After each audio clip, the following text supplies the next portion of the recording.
Divine strike बताया जा रहा है। एसएसजीएन मरीन कमांडोज भी वहां तैनात किए गए हैं। तुर्की के ड्रोन और चीन के होवरक्राफ्ट भी तैनाती की खबरें आ रही हैं, जिस वक्त की बड़ी। अब क्या हो रहा है, अब अचानक से पाकिस्तान की डिप्लॉयमेंट जो है ना, वो यहाँ पर बढ़ जाती है अभी अचानक से, और जो मॉडर्न जो हथियार हैं वो वहाँ पर चौकियां बना रहा है और कुछ हॉवरक्राफ्ट और कुछ ड्रोन्स की तैनाती कर रही है। सुनने में आया है कि पाकिस्तान की आर्मी, मुनीर साहब जो है उनके फील्ड मार्शल, वो ये सारी की सारी तैनातियों में इंटरेस्ट ले रहे हैं। आपके भी ट्रूप्स यहाँ पर जो है उनकी मूवमेंट देखी गई उस एक्सरसाइज के दौरान। तो आप लोग इससे बिल्कुल परेशान ना हो, आप लोग इससे बिल्कुल खौफजदा ना हो। यहाँ पर जो हमारी प्रेजेंस है उसका वाहिद मकसद सिर्फ जो है वो उस एक्सरसाइज उसकी वजह है। दूसरी बात यहाँ पे देखिए, आप लोगों का ना एक पुराना मसला है कि हर चीज को पाकिस्तान के को लेकर इस एंगल के साथ पेश किया जाए कि बाद में आप लोगों को के लिए आसानी हो जाए कि आपकी गवर्नमेंट के नैरेटिव को वो चीजें किस तरह सर्व करेंगी। पाकिस्तान भारत के लिए इस वक्त एक बहुत बड़ी खबर है। पश्चिमी सीमा पर एक बहुत बड़ा बेहद खतरनाक चक्रव्यूह रचा जा रहा है। आखिर प्रोजेक्ट अबाबीर क्या है? सर क्रीक का इलाका इतना संवेदनशील क्यों माना जाता है और इस पूरे मामले में चीन और तुर्की की क्या भूमिका बताई जा रही है? तुर्की के घातक हमलावर ड्रोन और चीन के आधुनिक होवरक्राफ्ट अब सर क्रीक के आसमान और पानी में मंडरा रहे हैं। खबर आपको बता दें, भारत ने सर क्रीक में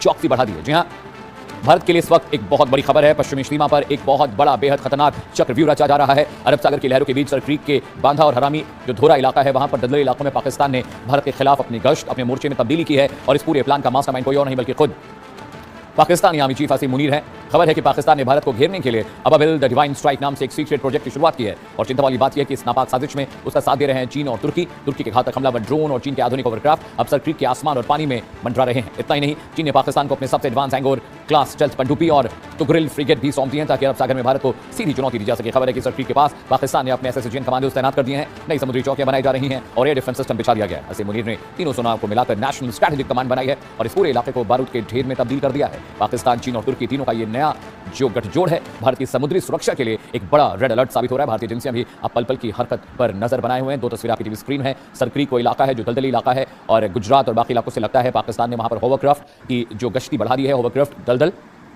दलदल और जो छिछले इलाके होते हैं जहां पर वाटर स्टोरेज कम होती है, वहां पर होवरक्राफ्ट का इस्तेमाल किया जाता है। होवरक्राफ्ट दलदल जमीन और पानी में चल सकते हैं। और हरामी नाला बहुत क्रूशियल इलाका है, क्योंकि वहां पर जिस तरह से पिछले कई मरतबा देखा गया कि पाकिस्तान ने वहां घुसपैठ की कोशिश की है। ऐसे में भारत के लिए बहुत स्ट्रेटेजिकल वो व्यू है, वो पॉइंट है, क्योंकि वहां पर तुर्की के और चाइना के जो होवरक्राफ्ट हैं,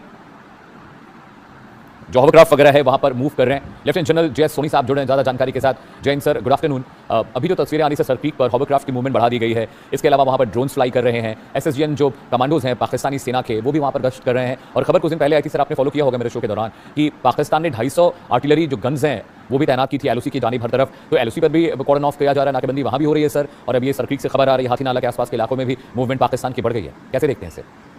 अमित जी, ये मेरा सौभाग्य है कि मैं आपके न्यूज़ चैनल पे हूं। मैं आपका हर शो देखता हूं, क्योंकि आपके हर शो में बहुत तथ्यों के साथ और आंकड़ों के साथ फैक्ट्स पेश किए जाते हैं। अमित जी देखिए, ये जो सर क्रीक है, ये 96 किलोमीटर लंबा एस्टूरी है, जो कि पाकिस्तान के सिंध सूबे को और भारत के गुजरात राज्य को डिवाइड करता है। अब पाकिस्तान इस पे पूरा क्लेम करता है under the 1914 Bombay government principle, लेकिन भारत कहता है कि जो तालवेक प्रिंसिपल है और जो 1925 के सर्वे मैप्स हैं, उसके तहत ये जो सर क्रीक की पानी का ये जो बॉडी है, इसका आधा हिस्सा पाकिस्तान के पास होना चाहिए, आधा हिस्सा हमारा होना चाहिए। लेकिन पाकिस्तान इस चीज को मानता नहीं है।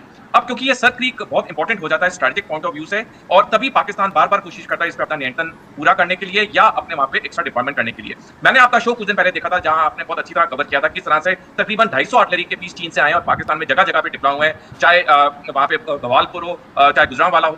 देखिए, ये जो सारी बढ़ती सैनिक गतिविधियां हैं पाकिस्तान में, ये एक तरफ फिर इशारा करिए, जो मैं कई बार आपके चैनल पे और आपके शो पे भी कह चुका हूं, कि 2030 के बाद कभी भी चीन और पाकिस्तान भारत पे टू फ्रंट वॉर करेंगे। जिस तरह से लगातार चीन पाकिस्तान की मदद करता है सैनिक उपकरण बेच के, ये पूर्ण तैयारी हो रही है उस टू फ्रंट युद्ध के लिए। हमें याद होगा पिछले साल 4 जुलाई lieutenant general Rahul R Singh, जो कि भारतीय थल सेना के डिप्टी चीफ आर्मी स्टाफ है, उन्होंने बयान दिया था कि जब ऑपरेशन सिंदूर चल रहा था तो चीन पाकिस्तान को भारतीय सेना की हर गतिविधि सेकंड टू सेकंड बता रहा था, और साथ साथ चीन पाकिस्तान को इस्तेमाल करता है अपने हथियारों की लाइव लेबोरेटरी टेस्टिंग के लिए। मैं दर्शकों को एक चौंकाने वाला आंकड़ा दूंगा। सन 2000 से 2004 तक पाकिस्तानी सेना में सिर्फ 9% जो हथियार थे वो चीन से खरीदे जाते थे, लेकिन 2025 के अंत में पाकिस्तानी सेना के 83% हथियार चीन से आते हैं। यानी चीन को जो दशकों से एक कमी दिख रही थी कि उसके हथियार किसी युद्ध में टेस्ट नहीं हो रहे थे, क्योंकि 1979 के वियतनाम युद्ध के बाद चीन ने किसी सैनिक मुठभेड़ में हिस्सा नहीं लिया है, वो उसे पाकिस्तान के जरिए पूरा होते हुए दिख रहा है, क्योंकि उसे पता है कि भारत और पाकिस्तान के बीच में झड़पें होती रहेंगी। तभी चीन का पाकिस्तान को हथियार इतनी बड़ी मात्रा में सप्लाई करना वाकई में चिंता का विषय। जैसे आपने अभी सही ओपनिंग ग्राफिक्स में कहा, तुर्की भी पाकिस्तान की मदद कर रहा है, क्योंकि तुर्की की भी जो मंसूबे हैं भारत की तरफ वो नापाक हैं। तो इस वक्त जो समीकरण बन रहा है पाकिस्तान में, जिस तरह से आपने अभी सही कहा, नेशनल सिक्योरिटी कमांड या पाकिस्तान की रॉकेट फोर्स जो बनी है, ये उस तरफ दिशा दोबारा लेके जा रहे हैं कि 2030 के बाद कभी भी चीन और पाकिस्तान भारत पे टू फ्रंट वॉर करेंगे। Alright sir. Sir exclusive economic zone का मसला भी है क्योंकि सर क्रीक, भारत कहता है कि सर क्रीक की जो बॉर्डर लाइन है वो बीच से होनी चाहिए। पाकिस्तान जो थॉलविक प्रिंसिपल है, पाकिस्तान कहता है कि सर क्रीक को क्रॉस कर बॉर्डर बनना चाहिए। तो स्पेशल इकोनॉमिक जोन जो है एक्सक्लूसिवली वो भी बहुत इंपॉर्टेंट है क्योंकि ये बिजनेस के पॉइंट ऑफ व्यू से बहुत इंपॉर्टेंट है और इसीलिए पाकिस्तान बार बार इस हिस्से पर ज्यादा से ज्यादा आगे बढ़ने की बात करता है। हालांकि ब्रिटिशर्स के नक्शे की वजह से जो विवाद हुआ वो आज तक सुलझ नहीं पाया सर।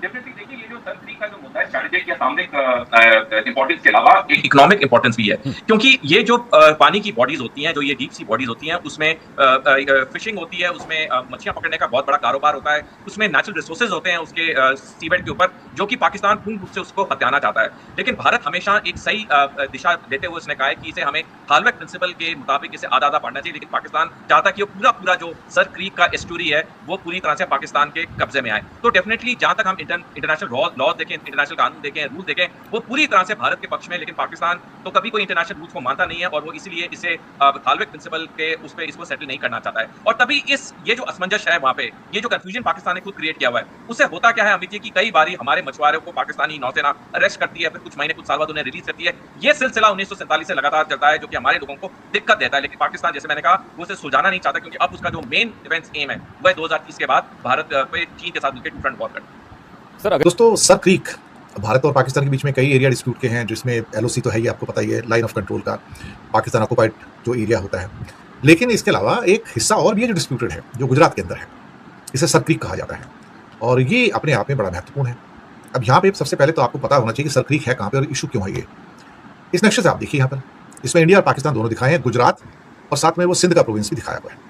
इसमें यह भी बताया गया है कि एक इकोनॉमिक जोन्स होते हैं, इंडिया कौन सा क्लेम कर रहा है और पाकिस्तान कौन सा क्लेम कर रहा है। यहाँ पर तो गुजरात का बिल्कुल वो हिस्सा जहां पर वो पाकिस्तान टच होता है, उससे थोड़ा सा पहले बीच में क्रीक है। वहां पर क्रीक के अंदर समुद्र का पानी जो अंदर आ जाता है ना, वो इसके ऊपर दोनों का दावा है।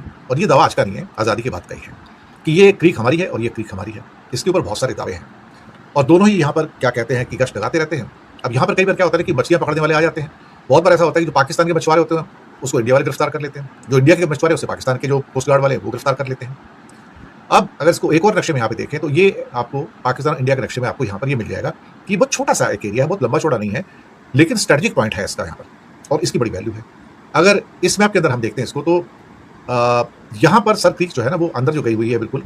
ये कहा जाता है कि पाकिस्तान कहता है कि जहाँ पर जो पूरी डॉटेड लाइन नहीं है, दूसरी लाइन है, वहाँ तक उनका, यानी कि सर क्रीक पूरा उनका है। इंडिया कहता है नहीं, डॉटेड लाइन पे यानी कि कुछ हिस्सा मेरा है, कुछ हिस्सा तुम्हारा है। ये इंडिया यहाँ पर कहने की कोशिश करता है। दोनों अपने अपने स्टैंड पर यहाँ पर अड़े रहते हैं सर क्रीक के चक्कर में। अब क्या हो रहा है, अब अचानक से पाकिस्तान की डिप्लॉयमेंट जो है ना वो यहाँ पर बढ़ जाती है अभी अचानक से। और जो मॉडर्न जो हथियार हैं वो वहाँ पर चौकियाँ बना रहा है और कुछ हॉवरक्राफ्ट और कुछ ड्रोन्स की तैनाती कर रही है। सुनने में आया है कि पाकिस्तान की आर्मी, मुनीर साहब जो है उनके फील्ड मार्शल, वो ये सारी की सारी तैनातियों में इंटरेस्ट ले रहे हैं। क्रीक का एरिया हमेशा से कंटेंशियस एरिया रहा है, इसमें कोई शक वाली बात नहीं है। पाकिस्तान की नेवी ने इसे अबाबील प्रोजेक्ट का नाम दिया है और यहाँ पर अपने नेवल स्पेशल सर्विस ग्रुप जो है उनकी तैनाती की है और ये समुद्र से, हवा से, ज़मीन पर जो है वो वहाँ पर ट्रेनिंग लेते हैं और यहाँ पर चाइना और टर्की की मदद से वो मॉडर्नाइजेशन फील्ड मार्शल मुनीर कर रहे हैं।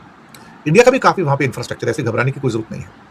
पाकिस्तान सर क्रीक के पास अपने भारतीय मीडिया की आप बातें तो सुन रहे होंगे, ये क्या कह रहे हैं, क्योंकि इन्हें अब पागल हो चुके हैं, क्योंकि नेटो मुआहदा जो हुआ है इस्लामी ममालिक का, पाकिस्तान और तुर्की और सऊदीया का, इस की वजह से वो जंग से बहुत परेशान है, क्योंकि चाइना भी पाकिस्तान का साथ देता है और सऊदीया का भी, और साथ में तुर्की भी एक टेक्नोलॉजी वाला मुना है। इस वजह से भारत को पहले ही तुर्की कह चुका है कि कश्मीर ये भारत का नहीं है, ये पाकिस्तान का है। इसके मफाद में वोट भी बहुत बार बात भी उठाई है और वोट भी दिया है। इस वजह से भारत जो है वो डर रहा है कि वो हमला ना कर दे पाकिस्तान। लेकिन पाकिस्तान ने जब भी हमला किया तो चाइना तो पाकिस्तान का साथ लाजमी देगा और ये नेटो ममालिक भी साथ देंगे।